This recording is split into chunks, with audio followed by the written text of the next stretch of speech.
Hello everyone, welcome to Mom's Secret.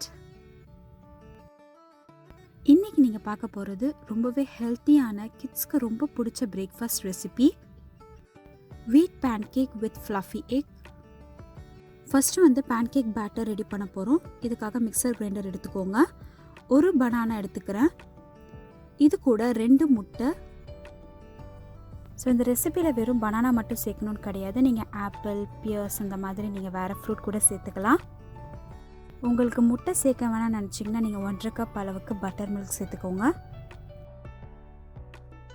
1/2 teaspoon அளவுக்கு baking powder எடுத்துக்கோங்க. 1 cup அளவுக்கு வீட் ஃப்ளார் கோதுமை மாவு சேர்த்துக்கிறேன்.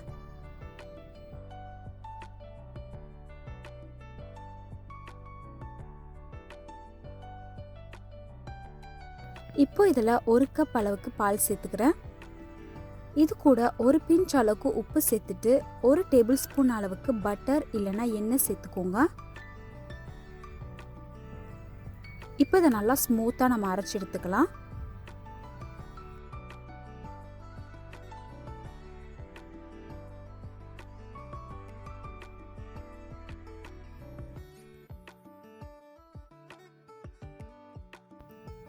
இதோட கன்சிஸ்டன்சி பார்த்தீங்கன்னா ரொம்பவும் திக்காக இருக்காது.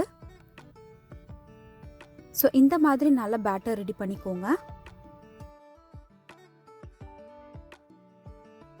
இந்த பேட்டரை நீங்கள் வேஃபில் மேக்கர் இல்லைனா நார்மல் தவாலையும் பண்ணலாம். ஸோ லைட்டாக பட்டர் அப்ளை பண்ணிவிட்டு நான் பேன்கேக் பண்ணுறேன். இந்த பேன்கேக் பார்த்தீங்கன்னா நல்லா ஃப்ளஃபியாக வரும். ஸோ இது மேலே ஒரு லெட் போட்டு க்ளோஸ் பண்ணுங்கள். ஒரு சைட் நல்லா குக் ஆனதுக்கப்புறம் நம்ம இதை திருப்பி போட்டு இன்னொரு சைட் நல்லா குக் பண்ணலாம். இது ரொம்பவே சிம்பிளான ஹெல்த்தியான பிரேக்ஃபாஸ்ட். கிட்ஸ்க்கு ரொம்ப பிடிக்கும். நீங்கள் ட்ரை பண்ணி பாருங்கள்.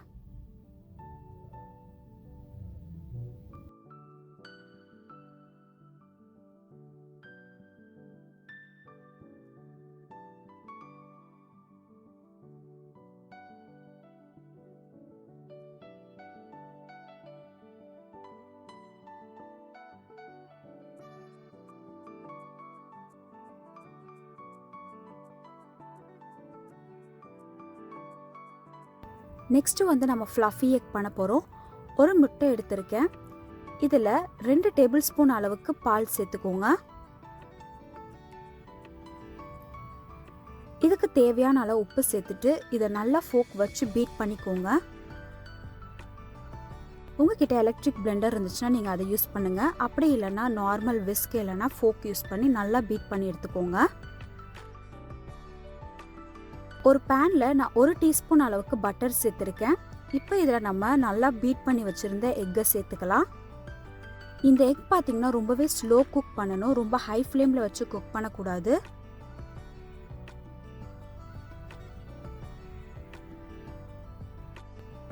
இதை லைட்டாக நீங்கள் மிக்ஸ் பண்ண எக்கு நல்லா குக் ஆகிட்டே வரும். ஸோ பார்க்கும்போதே உங்களுக்கே தெரியும் நல்லா ஃப்ளஃபியாக இருக்கும் எக்கு.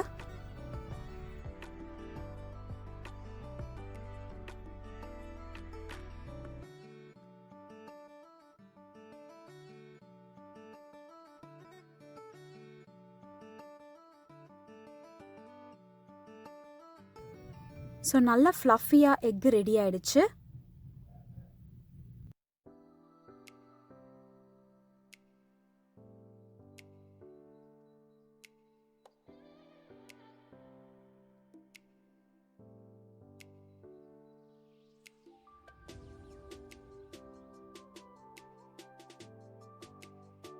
இப்போ இதில் நான் லைட்டாக பெப்பர் ஸ்ப்ரிங்கிள் பண்ணிக்கிறேன். ஸோ இந்த ரெசிபியை ட்ரை பண்ணி பாருங்கள். எப்படி இருந்துச்சுன்னு எனக்கு கமெண்ட் செக்ஷனில் கமெண்ட் பண்ணுங்கள். அண்ட் இந்த வீடியோ உங்களுக்கு பிடிச்சிருந்துச்சுன்னா மறக்காமல் லைக் பண்ணுங்கள், உங்கள் ஃப்ரெண்ட்ஸ் அண்ட் ஃபேமிலி கிட்ட ஷேர் பண்ணுங்கள், சப்ஸ்கிரைப் பண்ணுங்கள். அண்ட் பக்கத்தில் இருக்கிற நோட்டிஃபிகேஷன் பெல் ஐக்கானையும் மறக்காமல் ப்ரெஸ் பண்ணிக்கோங்க. Until then, stay tuned. Thank you for watching.